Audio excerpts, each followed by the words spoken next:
નમસ્કાર વિદ્યાર્થી મિત્રો, સેન્ટ ઝેવિયર શાળાના ઓનલાઈન ક્લાસમાં હું આપ સર્વેનું હાર્દિક સ્વાગત કરું છું. પાંચમું ચેપ્ટર કોમર્શિયલ કોરસ્પોન્ડન્સનું પૂછપરછના પત્રો અને તેના પ્રત્યુત્તરના પત્રો. આ ચેપ્ટરની ધ્યાનમાં રાખવા લાયક બંને બાબતો જે પૂછપરછની છે અને એના પ્રત્યુત્તરની છે, બરાબર, એ આપણે પૂર્ણ કરી છે. આ ધ્યાનમાં રાખવા લાયક બાબતો તમારે પ્રશ્નની રીતે પણ યાદ રાખવાની છે અને તમારે લેટરમાં જે લખવાનું છે એ બાબતની રીતે પણ યાદ રાખવાની છે, જેથી આપણે લેટરને સરળતાથી એક પછી એક પોઈન્ટમાં આગળ લઈ જઈ શકીએ અને સમય મર્યાદામાં આપણા લેટર જે છે એ પૂરા થાય અને તમને પૂરા માર્ક પણ મળે. પણ આજે ધ્યાનમાં રાખવા લાયક બાબતો જે બંને ભાગમાં આપેલી છે, પૂછપરછ અને એના પ્રત્યુત્તરમાં, એમાં કઈ રીતે માહિતી મળી, વર્ણન કરવું જોઈએ, એ બધા શબ્દો માત્ર લખેલા છે. એ બધી બાબતો હજી ક્લિયર નથી થતી કે પત્રમાં એકચ્યુઅલી આમાં કયા શબ્દો આવશે. તો છતાં પણ એ એટલું અગત્યનું છે એટલે એ તો યાદ રાખવાનું જ છે. પણ હવે દરેક જે કાંઈ પૂછપરછ અને એના પ્રત્યુત્તરને આગળ જે કોઈ ચેપ્ટર છે એમાં દરેકમાં એ પત્રોના નમૂના પણ આપેલા છે. અને પછી તમને સ્વાધ્યાયના જે કાંઈ પત્રો આપ્યા છે એ વિષયને અનુરૂપ. તો નમૂનાના પત્રોમાં તમને સ્પષ્ટ ખ્યાલ આવી જશે કે આવો પત્ર આવે તો એમાં એકચ્યુઅલી લખાણ શું લખવાનું હોય છે. કારણ કે આખો આ તૈયાર જે નમૂનો છે, પત્ર છે. તો આપણે આજે આગળ વધીએ છીએ અને આ ચેપ્ટરમાં જે નમૂનાના પત્રો આપ્યા છે, બરાબર, થિયરી બે પૂરી કરી, હવે આખું પત્રનું જે છે એ પોઈન્ટ આવે છે એટલે એને આપણે આજથી સમજવાનો પ્રયત્ન કરીએ છીએ. તમને લેટર્સ આપેલા જ છે તમારી ટેક્સ્ટ બુકમાં, નમૂનાના, પૂછપરછના અને એના પ્રત્યુત્તરના. તો એમાં શું લખાતું હોય છે, કેવા શબ્દોનો પ્રયોગ થતો હોય છે, બરાબર, એ આમાં ખાસ નમૂનામાં આપણને ખ્યાલ આવશે, જાણવા મળશે. ચોથું ચેપ્ટર જે આપણે પૂર્ણ કર્યું, જેમાં પ્રસંગોપાત અને કાયમી ભાગ, એમાં કાયમી ભાગ અને પ્રસંગોપાત ભાગ, કાયમી તો આવી જ જશે બધા, આમાં પણ પ્રસંગોપાત ભાગ જ્યાં જરૂર હોય ત્યાં આવતા રહેશે. પણ હવે આજે આપણે આ લેટરને સમજીએ છીએ. નમૂનાના પત્રો સમજાવું છું. ટેક્સ્ટ બુકમાં ખાસ ધ્યાન આપજો વિદ્યાર્થી મિત્રો, પત્રો 5-5 માર્કનો એક પત્ર હોય છે, બરાબર. આ પત્રની બાબતો જો નહીં ખ્યાલ આવે તો આગળ જતાં તમને પત્ર વ્યવહારમાં ઘણી તકલીફ પડશે અને પરિણામે તમારા માર્ક નહીં આવે. એટલે બહુ અગત્યનું છે કે આપણે, અને પત્ર જો યોગ્ય રીતે આવશે તો તમે ઘણા બધા જે છે એને લીધે પણ માર્ક્સ ઝાઝા મેળવી શકશો. કારણ કે લખવાનું ઓછું અને માર્ક ઝાઝા હોય છે, બરાબર. તો એના અનુસંધાને આખો પત્ર, કારણ કે આજે આપણે પહેલી વાર આ પત્રો શરૂ કરીએ છીએ ઉદાહરણના, એટલે હું તમને વિગતવાર બધી માહિતી સમજાવું છું. પહેલાં 1-2 લેટર સુધી, પછી રૂટીન તમને ખ્યાલ આવતો જશે. તો જોઈએ છીએ આપણને જે નમૂનાના પત્રો આપ્યા છે એમાં પહેલો જે વિષય છે એટલે કે તમારો સવાલ, એ તમને ઉપર લખીને જ આપ્યો છે કે તપસ્વી ટી ટ્રેડર્સ કલોલ. કલોલ એ લખ્યું, એ શું છે તો કે શહેર કે વિસ્તાર સાથે હોઈ શકે છે, બરાબર. અહીંયા એ કલોલ જે છે એ એક કોઈ શહેર કે ગામનું નામ છે, બરાબર. તો એ પણ સાથે આપી દીધું છે. તરફથી વિવિધ પ્રકારની ચાની જથ્થાબંધ ખરીદી. જો પ્રોડક્ટ કોઈ પણ આપી શકાય છે, ચા આપી શકાય, રેફ્રિજરેટર આપી શકાય, એસી આપી શકાય, તેલ આપી શકાય, ઘરઘંટી આપી શકાય, બરાબર. એની વિશે તમારે પૂછપરછ કરવાની છે અથવા એનો પ્રત્યુત્તર આપવાનો છે. તો એ પણ આપણને થોડી ખબર હોવી જોઈએ કે આમાં શું લખાણ આવશે, એ આપણે આમાં સમજીએ છીએ. હવે અહીંયા જથ્થાબંધ ખરીદી છે. તમને ખ્યાલ જ છે કે આ કોઈ 1-2 વસ્તુની ખરીદી માટેના પત્રો નથી, જથ્થાબંધની રીતે જ બધા પત્રો બતાવ્યા છે, એટલે મોટી ખરીદી કરવાની છે. એ માટે ભાવ અને ખરીદ વેચાણની શરતો અંગે પૂછપરછ કરતો પત્ર, બરાબર. પૂછપરછ કરતો પત્ર ગુજરાત ટી ડેપો, કાલુપુર, અમદાવાદ. એટલે ગુજરાત ટી ડેપો એ પેઢી છે, કાલુપુર ત્યાં અમદાવાદનો વિસ્તાર છે અને અમદાવાદ શહેર છે. હવે એટલું તમને પત્રમાં સવાલમાં આપી દીધું છે. આવું ન આપ્યું હોય પણ અત્યારે આપ્યું છે એટલે આપણે એની રીતે વિચારીએ છીએ. તો હંમેશા તમને મેં કીધું કે પત્રની અંદર 2 સરનામા વગર કોઈ દિવસ એ શક્ય નથી. અહીંયા 2 નામ આપેલા છે, ખરીદનાર અને વેચનારના. તમારે એ સમજવાનું છે કે આમાં ખરીદનાર કોણ છે અને વેચનાર કોણ છે. બીજું, આગળ મેં કીધું હતું કે પૂછપરછનો પત્ર હંમેશા કોણ લખે? ગ્રાહક. ગ્રાહક છે એટલે ગ્રાહકનું જ લખનાર તરીકે. તો આમાં ગ્રાહક કોણ છે, બરાબર? તો એ આપણે જોઈએ તો તપસ્વી ટી ટ્રેડર્સ એ ખરીદી માટે લખે છે, એટલે કે એ ગ્રાહક થઈ ગયા. અને સામે કોને લખે છે તો કે ગુજરાત ટી ડેપો અમદાવાદ ને લખો, એટલે તમારા તરફથી એને લખો એવી રીતે, એટલે ગ્રાહક તરફથી વેપારી. તો આમાં બે સરનામા આપી દીધા છે, વેપારીનું પણ અને ગ્રાહકનું પણ. ઘણા પત્રો એવા આવશે કે જેમાં નહીં પણ હોય, અથવા ઘણા એવા આવશે કે જેમાં એકાદું જ એડ્રેસ હોય, બરાબર? આમાં બંને આપ્યા છે અને બહુ સ્પષ્ટ છે કે પહેલું જે નામ છે એ લખે છે અને જે ગુજરાત ટી ડેપો છે એ મેળવનાર છે, એટલે એ આંતરિક સરનામામાં આવશે. તો શીર્ષકમાં ગ્રાહકનું જે તપસ્વી ટી ટ્રેડર્સ, અને આંતરિક સરનામામાં ગુજરાત ટી ડેપો જે અમદાવાદનું છે એ મેળવનાર છે, એટલે વેપારી છે, બરાબર? આ સમજવું બહુ જરૂરી છે. જો આ તમે પત્રની અંદર જે લખાણ છે એમાં ન સમજી શક્યા તો તમારું આખું એડ્રેસિંગ ઊંધું થશે. મીન્સ કે તમે લખનાર છે એને મેળવનાર કરી દેશો, મેળવનારને મોકલનાર કરી દેશો, બરાબર? તો આખો લેટર ખોટો જ થશે અને એનો એક પણ માર્ક નહીં મળે. એટલે એડ્રેસ બહુ વિદ્યાર્થી મિત્રો જરૂરી છે. બે એડ્રેસ તમારા પત્રમાં તો હોવા જ જોઈએ. તમને આપ્યા હોય કે ન આપ્યા હોય, બે એડ્રેસ વગર કોઈ દિવસ લેટર હોય નહીં. જો આમાં બે નામ છે પણ આગળ ઘણા બધા નમૂના એવા આવશે કે જેની અંદર કદાચ નામ હશે જ નહીં, તો પણ તમારે તમારી મેળે બનાવવાના છે બે એડ્રેસ, એક લખનારનું અને એક મેળવનારનું, બરાબર? આ બહુ ધ્યાન રાખજો. ઘણા જે છે એક જ એડ્રેસ લખી નાખે છે, તો એ ભૂલ કહેવાશે અને એડ્રેસ વગરનો લેટર યોગ્ય નહીં કહેવાય, બરાબર? તો આપણો મૂળ સવાલ જે છે એ આ રીતે થયો કે જથ્થાબંધ ચાની ખરીદી કરવા માગે છે, ગ્રાહક હંમેશા પૂછપરછનો પત્ર લખે છે અને વેપારીને લખે છે. આ આપણે સ્પષ્ટ થઈ ગયું છે. તો સૌથી પહેલાં લખનારનું સરનામું આવશે. તપસ્વી ટી ટ્રેડર્સ એ શીર્ષકમાં જો સરનામું છે. લેટરમાં નમૂનામાં ખાસ ધ્યાન આપતા જજો. આ લેટર પહેલી વાર છે એટલે એક બે લેટર હું તમને બહુ ડીપમાં સમજાવીશ, પછી ધીમે ધીમે તમને બધું સમજાઈ જશે. એટલે આજે પહેલી વાર છે એટલે બહુ ધ્યાન રાખજો. જો આખું સરનામું વચ્ચે લખેલું છે તપસ્વી ટી ટ્રેડર્સ, પેઢીનું નામ છે, પેઢીનું નામ હંમેશા વચ્ચે જ આવે. કાંઈ નો ખ્યાલ આવે તો ચોથું ચેપ્ટર જે આપણું છે એમાં કાયમી ભાગમાં અને શીર્ષકનો જે ભાગ છે એની થિયરીમાં વાંચવાનું, સમજવાનું કે એમાં શું કહેવા માગે છે. જો આખું સરનામું વચ્ચે છે, તમને ખ્યાલ છે કે શીર્ષકમાં બે રીતે સરનામા આપ્યા છે, એકમાં આખું આની જેમ વચ્ચે અને એકમાં જે તમારો જો બાજુમાં લેટર છે ગુજરાત ટી ડેપોનો બીજો જે નમૂનો છે એમાં બાકીનું એડ્રેસ જમણી બાજુએ જાય છે. આ બંને બતાવ્યા છે, બંને એડ્રેસિંગની સ્ટાઇલ સાચી જ છે. પેઢીનું નામ તો હંમેશા વચ્ચે જ આવે, બરાબર? પણ અહીંયા જે તપસ્વી ટ્રેડર્સ એમાં આખું નામ ને એડ્રેસ બધું જે છે એ વચ્ચે લખેલું છે, એટલે એને લીધે જમણી અને ડાબી બાજુએ ખાસ એટલી જગ્યા રહેતી નથી. હવે તમારે નામ સરનામું તો પૂરેપૂરું આવી ગયું, નામ આવી ગયું પેઢીનું અને સરનામું હંમેશા પૂરું લખવાનું. ઘણા એવું લખે કે તપસ્વી ટ્રેડર્સ કલોલ, બસ પૂરું. આપણે આ પત્ર ક્યાંય મોકલવાનો નથી, એ તો ચોક્કસ છે, બરાબર? તમારે તો ખાલી પેપર સબમિટ કરીને અમને આપી દેવાનું છે, પણ એડ્રેસિંગના તમારા માર્ક છે. હવે તમે આટલું લખો તપસ્વી ટ્રેડર્સ કલોલ, તો કલોલમાં એ ક્યાં છે, બરાબર? એનું સરનામું હોય ને, જેમ કે જો આમાં છે 15, ભાવના માર્કેટ, એસટી રોડ, કલોલ અને પિનકોડ નંબર, બરાબર? આ આખું એડ્રેસ આને કહેવાશે કે 15 શું છે તો આપણે ક્યાં, આપણે ઘરના પ્લોટ નંબર હોય છે, બરાબર? તો ફ્લેટ હોય તો ફ્લેટના જે છે એ નંબર હોય છે, તો ખબર પડે ને. એમ યોગ્ય સરનામું કોને કહેવાય કે આવી રીતે તમે એને પ્રોપર જે છે એડ્રેસિંગ કરો તો કહેવાશે. તમે સાવ આમનામ કલોલ લખીને બેસી જશો તો એ માર્ક કપાઈ જશે. આપણે અહીંયા માર્ક લેવાના છે, તો પ્લોટ નંબર કે કંઈક નંબર હોવો જોઈએ. પછી આવી રીતે ભાવના માર્કેટ કે એવું જે કાંઈ વિસ્તાર છે, ઘણીવાર કોઈ કોમ્પ્લેક્સમાં દુકાન હોય તો કોમ્પ્લેક્સનું જે છે એ લખી શકાય. પ્રથમ કોમ્પ્લેક્સ છે, બરાબર? કે A1 કોમ્પ્લેક્સ છે, એમાં એનો નંબર 302 છે, પ્રથમ કોમ્પ્લેક્સ. પછી વિસ્તાર કયો આવશે, જો જેમ કે આમાં છે એસટી રોડ, બરાબર?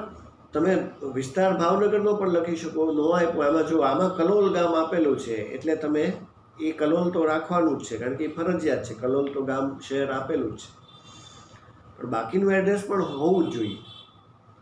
એ રીતે થયું એસટી રોડ કલોલ. પછી કલોલનો જે પિનકોડ નંબર છે, પિનકોડ નંબર 6 આંકડાનો હોય છે, બરાબર. ઘણીવાર એવો પ્રશ્ન થશે કે પિનકોડ નંબર કાંઈ બધાના તો ખબર ન હોય. એકાદ બે શહેર જે જાણીતા છે, આપણું ભાવનગર છે, અમદાવાદ છે, એવાના ખબર હોય. બાકી બધાની જે છે એ કદાચ આપણને ખબર ન હોય કે આના પિનકોડ નંબર શું હશે. એ માટે એક વસ્તુ છે કે કદાચ આવું કલોલ ગામ તમે આપ્યું છે, તમારાથી સાવ અજાણ્યું છે, તમને પિનકોડ નંબર નથી ખબર, તો પણ તમારે 6 આંકડાનો પિનકોડ અંદાજિત જે છે એ લખી નાખવાનો, બરાબર. જેમ કે આમાં છે 382721, 6 આંકડા થઈ ગયા, બરાબર. એનો લગભગ આંકડા જે છે આપણા ગુજરાતના બધા જે શહેરો છે એમાં 3 થી શરૂ થતા હોય છે. એ રીતે 361112 એ રીતે લખી નાખવાના, બરાબર. 372171 એ રીતે પણ 6 આંકડા લખવાના. 1 2 3 4 5 6 એમ નહીં લખવાના, બરાબર. એવા આંકડા નહીં ચાલે. એ ધ્યાનમાં લઈ અને જો યાદ રહે તો આમાં બુકમાં ઘણા બધા જે છે એ શહેરોના નામ અને એના પિનકોડ નંબર આપ્યા છે. તમે ધારો તો તમારી બુકમાં જે છે આ રીતે શહેરનું નામ અને પિનકોડ નંબર કરીને લખી લો, તોય તમારી પાસે 30 35 40 જેટલા 11 અને 12ના થઈને પિનકોડ નંબર ભેગા થઈ જશે, બરાબર. પણ છતાં પણ કોઈ એવો નામ આવ્યું શહેરનું કે ગામ કે જેની વિશે તમને ખબર નથી, તો પણ પિનકોડ નંબર અંદાજિત લખી તો નાખવાનો જ, બરાબર. આ નહીં લખ્યો હોય તો ચોક્કસ માર્ક કપાશે, એટલે એ ધ્યાનમાં રાખવાનું છે. હવે એડ્રેસ આખું વચ્ચે છે એટલે ડાબી અને જમણી બાજુએ બહુ જગ્યા નથી રહેતી. હજી આપણા જે એડ્રેસ છે એની અંદર 2-3 વસ્તુ બાકી છે, જેમાંથી કોઈ એક આવી જોઈએ. મેં તમને શીર્ષકમાં કીધું હતું, phone number, email address, website, કોઈમાંથી આમાંથી કોઈ એક હોય. જેમ કે આમાં 2 આપેલું છે, પણ એમાં ઉપર જગ્યા નહોતી રહેતી. જો એણે ઉપર આ લખ્યું હોત ફોન નંબર ને ઈમેલ, તો એકદમ બધું જે છે એડ્રેસ સાથે ભેગું થઈ જાય. આખું બધું જે છે ગૂંચવાડો ઊભો કરે એટલું, કારણ કે બધું નજીક આવી જાય. જો ઈમેલ તો સાવ નજીકથી લખાયેલો, એટલે એણે એક લાઈન નીચે પણ શીર્ષકના ભાગ તરીકે જ લખેલું છે. આ રીતે પણ યોગ્ય જ છે. ફોન નંબર ન યાદ હોય તો મોબાઈલ નંબર પર લખી શકો. ઈમેલ હવે દરેકના હોય જ છે, દરેક પેઢીના, કંપનીના, એ પણ તમે બનાવી શકો છો. આ તપસ્વી ટી ટ્રેડર્સ છે તો તમે લખી શકો TTT અથવા ttraders@gmail.com, બરાબર. તો આ એકદમ સરળ છે, આમાં કોઈ અઘરું વસ્તુ નથી. ઈમેલથી આપણે પણ પરિચિત હોઈએ છીએ. આ પણ શીર્ષક આ રીતે આખું થશે, સરનામું પૂરું લખાશે, ઈમેલ, વેબસાઇટ, ફોન નંબર કાંઈક એક તો હોવું જોઈએ. 2 હોય 3 હોય ચાલશે, પણ એક પણ નહીં હોય તો એ શીર્ષક અધૂરું કહેવાશે, બરાબર. એ ફરજિયાત છે. તો આ આખો શીર્ષકનો ભાગ થયો. લખનારનું હંમેશા સરનામું પૂછપરછના પત્રમાં પહેલા આવશે, એટલે જે ગ્રાહક છે, બરાબર. ત્યાર પછી તમને ખ્યાલ છે કે એક લાઈન નીચે બીજો જે કાયમી ભાગ છે એ છે તારીખ, અને તારીખ હંમેશા જમણી બાજુએ લખાતી હોય છે. તારીખ લખવા માટેનું ફોર્મેટ આપણને અમેરિકન ને બ્રિટિશ પદ્ધતિ 2 આગળ આપી છે. બ્રિટિશ પદ્ધતિમાં જ આપણે લખવાનું છે. આંકડા સિવાય બધું ગુજરાતીમાં જ લખવાનું છે, અને એનું ફોર્મેટ છે તમને ખ્યાલ છે કે 24મી માર્ચ, 2016.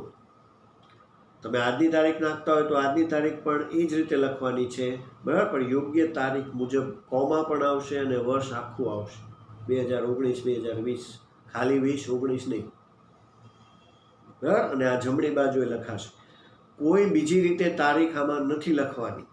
24મી માર્ચ જ લખવાનું છે, 6ઠી ઓક્ટોબર એમ જ લખવાનું છે, 1લી ડિસેમ્બર એમ જ લખવાનું છે, અને મહિનો લખો પછી અલ્પવિરામ ફરજિયાત છે, પછી વર્ષ આખું જ લખવાનું છે, બરાબર. આટલું પણ કાંઈક ભૂલ હશે તો તરત અડધો માર્ક વયો જશે, એટલે આવી ભૂલ ન થાય એ ખાસ આમાં જોજો. તો આ થઈ ગયું પહેલો શીર્ષકનો ભાગ, પછી તારીખનો ભાગ. હવે ત્રીજો ભાગ જે સામે મેળવનારનું સરનામું છે, જેને આપણે આંતરિક સરનામું કહીએ છીએ, બરાબર. એમાં તમને ગુજરાત ટી ડેપો આપેલું જ છે. ગુજરાત ટી ડેપો કાલુપુર વિસ્તારમાં અમદાવાદ શહેરમાં છે, પણ એનો હજી પણ એડ્રેસિંગ અધૂરું કહેવાય. ખાલી આટલું નહીં લખવાનું. જો લખ્યું છે 55 આદર્શ કોમ્પ્લેક્સ, મેં તમને કીધું ને એ કોમ્પ્લેક્સમાં છે, આવી રીતે એડ્રેસિંગ થશે. પ્લોટ નંબર કે ફ્લેટ નંબર કે કોમ્પ્લેક્સનો નંબર પણ હોવો જોઈએ. પછી ચોખા બજાર, કાલુપુર, અમદાવાદ, અને એનો પણ પિનકોડ નંબર. આમાં તમને ખ્યાલ છે કે એમાં ઈમેલ એડ્રેસની ન આવે. આંતરિક સરનામામાં એવું નથી ફોન નંબરની જરૂર, એ ખાલી શીર્ષકનો જ ભાગ છે, આંતરિક સરનામામાં સામે જે મેળવનાર પેઢી છે એનું આખું ખાલી સરનામું પિનકોડ નંબર સાથે એટલું લખવાનું છે. બસ કાયમી ભાગ તો પત્રમાં હોવાના જ તે, એટલે એ ભૂલાય નહીં, ખાસ ધ્યાન રાખવાનું. ચોથો કાયમી ભાગ જે સંબોધન છે, શ્રીમાન, જો પત્રમાં આગળ વધે છે, એક લાઈન નીચે બધું આવશે, એકબીજાની સામે ન આવી જાય એ પણ ખાસ ધ્યાન રાખવાનું છે. શ્રીમાન જે સંબોધન છે, ત્યાર પછી એક લાઈન નીચે હવે શરૂ થાય છે મૂળ તમારા લખાણના પેરેગ્રાફ. બરાબર, 3 પેરેગ્રાફમાં આપણું લખાણ વેચાય છે, જે આમાં પણ બતાવેલું છે. આગળ વધીએ છીએ. સંબોધન થઈ ગયું. પહેલો પેરેગ્રાફ જે પ્રથમ ફકરો, જેને આપણે પ્રથમ પેરેગ્રાફ કહીએ છીએ, બરાબર, પ્રારંભિક, જે એમાં શું લખવાનું, તો કે જે લખનાર ગ્રાહક છે પોતાનો પરિચય આપે છે અને એને માહિતી ક્યાંથી મળી એની વિશે વાત કરે છે. 15 વર્ષથી કલોલમાં જે સરનામું ઉપર આપ્યું છે એ મુજબ ચાના છૂટક વેપારી છે. જો અહીંયા તો એ વેપારી જ છે, પણ એ સામેવાળા ઉત્પાદક પાસેથી જ્યારે મંગાવે છે ત્યારે એ ગ્રાહક કહેવાશે. બાકી એણે આટલો બધો જથ્થાબંધ ચાનો જે માલ સામાન મંગાવ્યો છે એ વેપાર કરવા માટે જ મંગાવ્યો. એટલે બધી જથ્થાબંધ ખરીદી કરીને ચા પીવા માટે નથી મંગાવતા, બરાબર. એ તો 2-3 ઓલાથી ઘરે દુકાનમાંથી જ આટલી બધી મોટી ક્વોન્ટિટી હોય ત્યારે ઓબ્વિયસલી જે છે વેપાર કરવા માટે જ મંગાવે છે. પણ એ છૂટક વેપારી છે અને ઉત્પાદક જે કંપની આપી છે અમદાવાદની, ત્યાંથી આ માલ સામાન મંગાવવા માંગે છે. તો પોતાનો પરિચય આપ્યો, સાથે એમને આ માહિતી ક્યાંથી મળી, જો ધ્યાનમાં રાખવા લાયક બાબતમાં કે ભાઈ 15મી માર્ચના આજના સમાચાર એવા અખબારમાં તમારી ચાની જાહેરાત વાંચી અને અમે તમને આ પત્ર લખવા પ્રેરાયા છે. આગળ તમને આ ધ્યાનમાં રાખવા લાયક બાબતમાં પહેલા 2 પોઈન્ટ આપેલા જ છે. પોતાનો પરિચય આપો અને માહિતી ક્યાંથી મળી. કોઈ વેપારીની ડિરેક્ટરીમાંથી મળી, આવી રીતે ન્યૂઝપેપરમાંથી મળી, કોઈ મિત્રએ કીધું, એ મેં તમને સમજાવ્યું છે. એનાથી તમારો પેરેગ્રાફ પહેલો 1-2 લાઈન કે 3 લાઈન સુધીમાં બની જશે. આ યાદ હોય તો સરળતાથી આપણો પત્રનું લખાણ આગળ વધવા લાગશે, બરાબર. આ પહેલો પેરેગ્રાફ પોતાનો પરિચય અને માહિતી ક્યાંથી મળી એની વાત કરે છે. હવે બીજા પેરેગ્રાફની અંદર સંપૂર્ણ વિગતવાર જે માલ સામાન એને પૂછપરછ કરવાની છે એની બધી બાબતો. તો એ કહે છે કે 50 કિલોગ્રામના પેકિંગમાં એ આ જથ્થાબંધ ખરીદી કરવા માગે છે. દરેક ચા જે છે એને વિવિધ પ્રકારની, કારણ કે ચામાં પણ કંપની છે, એમાં દરેક ચાનું 50 ગ્રામનું પેકિંગ જે છે.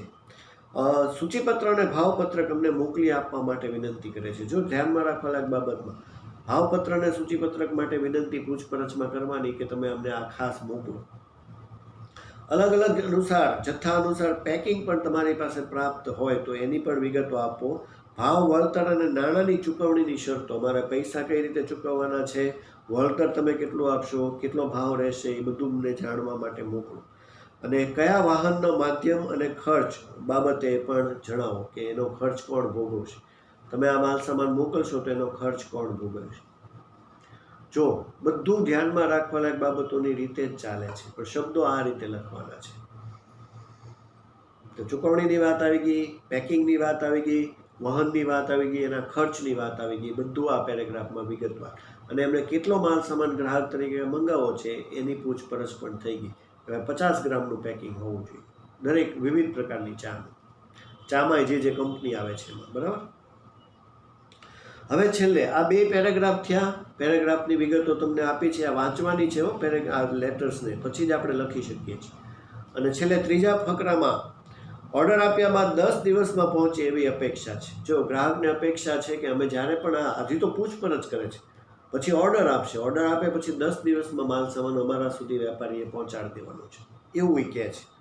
છેલ્લે આપના ભાવ અને શરતો જે છે એમને અનુકૂળ આવશે તો અમે તમને ભવિષ્યમાં મોટા ઓર્ડર જે છે આપશું. આ રીતે છેલ્લે વાત પૂરી કરવાની છે.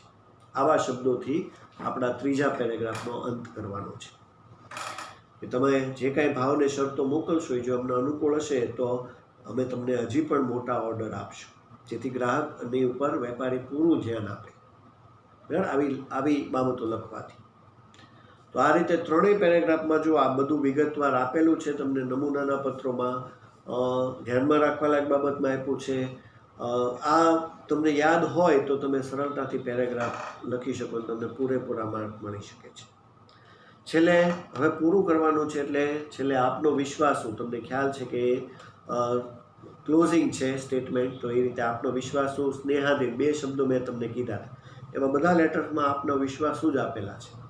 સ્નેહાધીન લગભગ ક્યાંય નથી આપ્યું, બરાબર. પછી જે લખનાર છે, જે ઉપર પહેલું નામ તપસ્વી ટી ટ્રેડર છે શીર્ષકમાં, એના વતી એક સહી કરે છે. સહીમાં તમારે અત્યારે કોઈ સહી નથી કરવાની, ખાલી XYZ જ લખવાનું છે. 11માં તમને દરેક લેટરમાં XYZ એ રીતે આપ્યું છે. 12માં સહીની રીતે બતાવશે, પણ એ અલગ છે, બરાબર. એ આપણે ત્યારે જોઈશું. અત્યારે તમારે આપનો વિશ્વાસુ એ છઠ્ઠો ભાગ છે, જે કાયમી ભાગ છે. પછી સહી આવે છે. સહી એટલે XYZ, બરાબર, અથવા ABC, પણ આપણે XYZ બધામાં બતાવે છે. અને એ છેલ્લે હોદ્દો લખવાનો, એટલે આ જે તપસ્વી ટ્રેડર્સના જે લખનાર છે એનો હોદ્દો થશે માલિક. માલિક છે, ભાગીદાર છે, મેનેજર છે, આવા હોદ્દા જે છે બદલાયા કરશે. એટલું લખી અને છેલ્લે પૂરું કરવાનું છે, બરાબર. આ થશે તમારો પૂછપરછ કરતો પત્ર, અને આ એનો પહેલો પત્ર. જો આ લેટર છે તમારી સામે છે અને વાંચવાનો છે. આની બધી બાબતોને સમજવાની છે. એડ્રેસિંગ પરફેક્ટ હોવું જોઈએ, તારીખ યોગ્ય રીતે લખાયેલી હોવી જોઈએ, બધાના સ્થાન નિશ્ચિત છે. આ જ રીતે લખવાનું છે જો તમારે પૂરેપૂરા માર્ક જોતા હોય તો, બરાબર. એટલે ભૂલ ન થાય. આ પહેલો પત્ર છે, તમને વિગતવાર બધી માહિતી આપી. અંદર જે લખાણ લખવાનું છે એ પણ આમાં લખેલું જ છે. તમારે આ જ મુજબ લખાણ યોગ્ય રીતે કરવાનું છે. હવે તમને બીજો પત્ર પૂછાય તો એમાં ચાની બદલે કોઈ બીજી પ્રોડક્ટ હોય તો તમારે એની વિશે પૂછપરછ કરવાની. પણ પેકિંગ ને એ બધું તો બધામાં આવશે, એટલે અમુક પોઈન્ટ તો સેમ જ રહે છે. પણ હવે આ પૂછપરછ થઈ, આગળ વધીએ છીએ અને પછી જે પત્ર આપ્યો છે એ છે એનો જવાબ આપતો, એટલે હવે પ્રત્યુત્તર. આ ચાની પૂછપરછ કરી ગ્રાહકે, બરાબર, વેપારીને. હવે જે આપ્યું છે એમાં હવે ગ્રાહકે જે પૂછ્યું એને ગ્રાહકને જવાબ આપશે વેપારી. એટલે સામેનો પત્ર એ જ છે જે અહીંયા હતો, પણ હવે જવાબ બદલાઈ જશે, એટલે એડ્રેસિંગ પણ બદલાશે, કારણ કે હવે વેપારી જવાબ આપે છે. ગુજરાત ટી ડેપો કાલુપુર અમદાવાદના જે પેઢી હતી એ ચાની ગુણવત્તા અંગે જે એને પત્ર મળ્યો ગ્રાહકનો, એનો પૂછપરછનો પ્રત્યુત્તર આપતો પત્ર લખે છે. કોને લખે? તો આપણી જે પેઢી હતી તપસ્વી ટી ટ્રેડર્સ કલોલ, એને એ જવાબ આપશે. પણ એડ્રેસ બદલાઈ જાય ને, કારણ કે હવે વેપારી લખે છે અને ગ્રાહકને લખે છે. ઓલામાં ગ્રાહક લખતા હતા, વેપારી. પ્રત્યુત્તરના પત્રો હંમેશા કોણ લખે? વેપારી લખે. અને કોને લખે? ગ્રાહકને લખે. આ 2 પોઈન્ટમાં તમારે એ જ યાદ રાખવાનું છે. આમાં 2 જ વિષય છે, પૂછપરછ અને પ્રત્યુત્તર, બરાબર. તમને આટલું યાદ હોવું જોઈએ કે આમાં ગ્રાહક કોણ ને એ લખનાર છે, એ પૂછપરછમાં, અને ઓલામાં વેપારી છે, પ્રત્યુત્તરમાં એ લખનાર છે. સામે મેળવનાર એની મેળે ખ્યાલ આવી જશે, બરાબર. ખાલી જે સવાલ છે ને એના શબ્દો જ સમજવાના છે. જો આમાં ઉપર સવાલ આપ્યો છે એમાં ગ્રાહકનું એડ્રેસ આપ્યું નથી, તમને ખાલી ગુજરાત ટી ડેપો કાલુપુર અમદાવાદ, કાલુપુર એ નથી લખ્યું, પણ હવે આપણને યાદ હોવું જોઈએ કે એ વિસ્તાર છે. તમને તો કોઈ એક જ પૂછાશે, પ્રત્યુત્તર પૂછાય તો પ્રત્યુત્તર સામે પાછો પૂછપરછ નહીં લખવાનું, એકલો પ્રત્યુત્તર જ લખવાનો. હવે આમાં બીજું એડ્રેસ નથી આપ્યું એટલે ઘણાને એમ થશે કે આમાં તો એક જ છે, તો એક જ એડ્રેસ લખવાનું. એવું ન હોય, 2 જ લખવાના હોય, બરાબર. એક એડ્રેસથી કોઈ દિવસ લેટર પૂરો ન થાય, એટલે સામેવાળું કોણ છે એ તમારી મેળે વિચારવાનું, તમારા એડ્રેસ બનાવી નાખવાનું. અત્યારે તો આપણે કન્ટિન્યુએશનમાં છીએ એટલે આપણને ખબર છે કે તપસ્વી જે છે એ ગ્રાહક છે, પણ આવો જ હોય અને એક સરનામું આપ્યું બીજું નથી આપ્યું, તો આ તો લખનાર થયું, મેળવનાર કોણ એ આમાં આપ્યું નહોતું, તો એ તમારે મેળે તમારી બનાવી નાખવાનું, બરાબર. એડ્રેસિંગ હાથે કરવું પડશે, એ ખાસ 2 એડ્રેસ વગર નહીં થાય. હવે અહીંયા બદલાઈ જશે. શીર્ષકમાં હવે જે પેઢી જે લખનાર એટલે જે વેપારી છે, મૂળ જથ્થાબંધ જે વેપારી છે એનું નામ આવી જશે.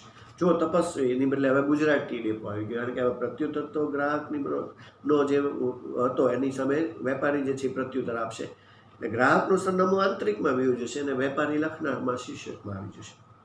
આમાં એડ્રેસ પણ થોડું જુદી રીતે બતાવ્યું છે. ગુજરાત ટી ડેપો તો મિડલમાં જ આવશે, બાકીનું સરનામું આ રીતે પણ લખી શકાય. મેજોરિટી પત્રોમાં તમને સરનામું જે છે આ જ રીતે બતાવ્યું છે, બધું આખું જમણી બાજુએ.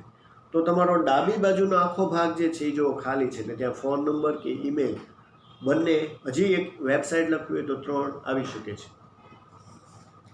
આ એડ્રેસ પણ ઘણું બધું યોગ્ય કહેવાશે, એટલે વધારે એડ્રેસ તમને આ જ પ્રકારના ટાઈપમાં આપેલા છે.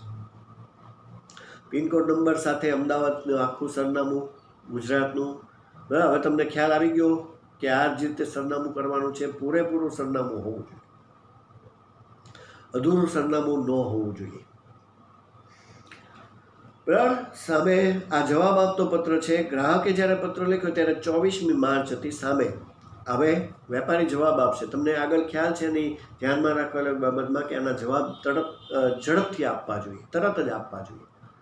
તો જો 24મી માર્ચે એણે ગ્રાહકે પત્ર લખ્યો તો વેપારીને મળ્યો એટલે એણે 1-2 દિવસમાં જવાબ આપ્યો 27મી માર્ચ, 2016.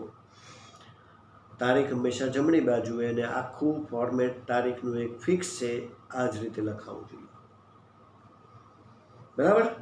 હવે ગ્રાહકનું સરનામું નીચે આંતરિક સરનામામાં આવી જશે. આ આપણું શીર્ષક થયું. આંતરિક સરનામું તમને ખ્યાલ છે ગ્રાહકનું છે તપસ્વી ટ્રેડર્સ કલોલનું પિનકોડ નંબર સાથે. હવે એમાં ફોન નંબર નહીં આવે. આંતરિક સરનામામાં ફોન નંબર નથી, એ શીર્ષકનો જ ભાગ રહેશે. તો આ પ્રત્યુત્તર છે. સવાલ જોવાનો છે કે પૂછપરછનો પ્રત્યુત્તર આપતો પત્ર. ઘણા એટલું વાંચે કે પૂછપરછનો પત્ર એટલે તરત લખવા માંડે, પણ ભાઈ પાછળ લખ્યું છે કે પૂછપરછનો જવાબ આપતો પત્ર કે પ્રત્યુત્તર આપતો પત્ર, તો પૂરું વાંચો, નહીંતર આખું બધું જે છે તમારું લખાણ તમને 0 માર્ક તરફ લઈ જશે. કારણ કે આનો કોઈ અર્થ જ નથી. તમારે પ્રત્યુત્તરનો પત્ર લખવાનો, તમે પૂછપરછ કરી નાખી છે. બરાબર. તો એવા પત્રનો કોઈ અર્થ જ નથી. ભલે બહુ સારું બધું લખ્યું છે, સાચું જ લખ્યું છે, પણ જે માંગ્યું છે એ આપવાનું છે. ઘણા એવું વિચારે કે મને આવડે છે એ લખવાનું. તમને આવડે એ નથી લખવાનું. અમે જે પૂછ્યું છે એ તમારે જવાબ આપવાનો છે, પછી એમાં તમને જે આવડે છે એ લખવાનું છે. બરાબર. એટલે આવી બધી ભૂલ ન થાય. સંબોધન શ્રીમાનનું થશે.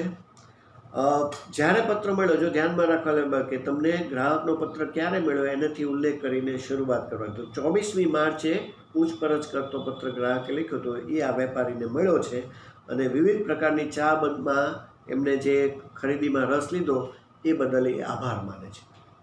પહેલાં હંમેશા આ રીતે શરૂઆત કરવાની, આભાર માનવાનો છે કે ગ્રાહકે આપણને પત્ર લખ્યો, અમારે પ્રોડક્ટમાં રસ લીધો એ બદલ તમારો આભાર માનીએ છીએ, તમારો આ તારીખનો પત્ર મળ્યો. આ તમારું થશે પ્રથમ પેરેગ્રાફ, જેમાં હવે વેપારી જે છે એ પત્ર લખશે અને આભાર વ્યક્ત કરશે. તો આ શરૂઆત થશે. બરાબર. આ 2 પોઈન્ટને યાદ રાખવાના કે ગ્રાહકનો કઈ તારીખનો પત્ર હતો અને એણે રસ લીધો એ બદલ આભાર, એવું આ વાક્ય રચના તમારે વાંચવાની અને એને યાદ રાખી લેવાની. હવે મુખ્ય પેરેગ્રાફ આવ્યો છે, મધ્ય પેરેગ્રાફ છે, એટલે કે બીજો પેરેગ્રાફ. એમાં બધી વિગતવાર માલ સામાન જે ગ્રાહકે પૂછ્યું છે એની બધી અને પોતાની પાસે જે માહિતી છે બધી આપી દેવાની છે. તો ઊંચી ગુણવત્તા અને વ્યાજબી કિંમત, આ જે વેપારી છે એમાં ગુજરાત અને ગુજરાતના બધા શહેરોમાં એમની જે ચા છે એ બધા વિસ્તારોમાં લોકપ્રિય બની છે. જો વેપારી પોતાનો પણ વિગતવાર માહિતી આપે છે પરિચય સ્વરૂપે. નમૂના મુજબનો માલ સામાન વેપારી જે છે મોકલે છે પાર્સલ દ્વારા, જો નમૂનો પણ સાથે મોકલે છે. સૂચિપત્રક અને ભાવપત્રક પણ મોકલીએ છીએ. તમે 20,000ની રકમનો માલ સામાન ખરીદશો, જો ગ્રાહકે પૂછ્યું કે વળતર શું આપશો ભાવ ઉપર, તો વેપારી કહે છે કે 20,000 કે એથી વધુની રકમનો તમે એક સાથે જો માલ સામાન ખરીદશો તો તમને 5% વળતર આપશો. એટલે કે મૂળ કિંમતમાં 5% ઓછા કરી નાખશું, પણ 20,000 કે એથી વધારાની ચાની ખરીદીમાં. માલ સામાન ટ્રાન્સપોર્ટ દ્વારા જ મોકલવામાં આવશે અને વહન ખર્ચની જવાબદારી અમારી રહેશે, એટલે કે વેપારી જ બધો ખર્ચ ભોગવશે. જો આગળ ગ્રાહકે પૂછ્યું કે પૈસા વહનના કોણે આપવા પડશે, તો વેપારી કહે છે કે પૈસા અમે જ આપશું, અમે જ મોકલશું, અમે જ બધા પૈસા ભોગવશું. ઓર્ડર 10 દિવસમાં મળી જશે. એ બાબતે માલ સામાન તમને રવાના, તમે ઓર્ડર આપશો એટલે 10 દિવસમાં તમને જે કીધું છે એ મુજબ તમને માલ સામાન મળે. રકમ બિલની તારીખથી 1 મહિના સુધીમાં ડ્રાફ્ટથી ચૂકવણી સંપૂર્ણ કરવાની રહેશે. રકમ ચેક, ડ્રાફ્ટ, બરાબર, ઓનલાઈન પેમેન્ટ, જે કાંઈ તમને યોગ્ય એ મુજબ વેપારી જવાબ આપે છે કે તમારે ડ્રાફ્ટથી કરવાની રહેશે. તો જો ગ્રાહકે જે કાંઈ પૂછ્યું હતું એના બધા વ્યવસ્થિત જવાબ વેપારીએ આ રીતે આપ્યા છે. બરાબર. તો છેલ્લે વાત કરે છે કે ઊંચી ગુણવત્તા. જો તો આ બીજો પેરેગ્રાફ થયો જેમાં એણે વિગતવાર બધું કહી દીધું. હવે વેપારી વાત પૂરી કરે છે ત્યારે શું લખશે કે ઉચ્ચ ગુણવત્તા અને ન્યૂનતમ ભાવ સાથે અમારી શરતો આપણને ચોક્કસ અનુરૂપ આવશે અને તમે મોટા ઓર્ડર આપશો એવી અમે અપેક્ષા રાખીએ છીએ. વેપારી એવી અપેક્ષા રાખે છે કે અમે જે કાંઈ ભાવને બધું કીધું છે એ તમને ચોક્કસ અનુકૂળ આવશે અને તમે અમને જ ઓર્ડર આપશો, બરાબર, એવી અપેક્ષા સાથે આખો પત્ર પૂર્ણ કરે છે. આ રીતે આમાં જવાબમાં લખાણ શું હોવું જોઈએ. હજી આમાં પેકિંગની બાબત જે છે એ પણ તમે ઉમેરી શકો છો, બરાબર. તો એ રીતે જે કાંઈ ધ્યાનમાં રાખવા લાયક બાબતો છે એ યાદ રાખીને આમાં ઉમેરી શકાય. પત્ર એકદમ વ્યવસ્થિત થશે. છેલ્લે જેમ પૂર્ણ કર્યું તેમ અહીંયા પણ આપનો વિશ્વાસ સુધી પૂર્ણ થશે. XYZ સહીમાં ખાલી આટલું જ કરવાનું છે. મેનેજરનો હોદ્દો છે, જે વેપારી પેઢી છે લખનાર, જે વેપારી, એમાં મેનેજરનો હોદ્દો આપ્યો છે. એ રીતે હોદ્દો થોડો બદલાનો છે. પણ એને સાથે કીધું કે ભાવપત્રકની સાથે મોકલીએ છીએ એટલે નીચે જો પ્રસંગોપાત ભાગ એક આવશે, બિડાણ. જો તમારા લેટરનો બિડાણ તમને ખ્યાલ છે કે ડાબી બાજુએ નીચે આવે, સહી પછી, મેનેજરના હોદ્દાની પછી આવશે. જો બિડાણનો પોઈન્ટ, પહેલું સૂચિપત્ર, બીજું ભાવપત્ર. બિડાણમાં તમે એમ લખી શકો બિડાણ કૌંસમાં 2, એટલે 2 કાગળ મોકલ્યા છે.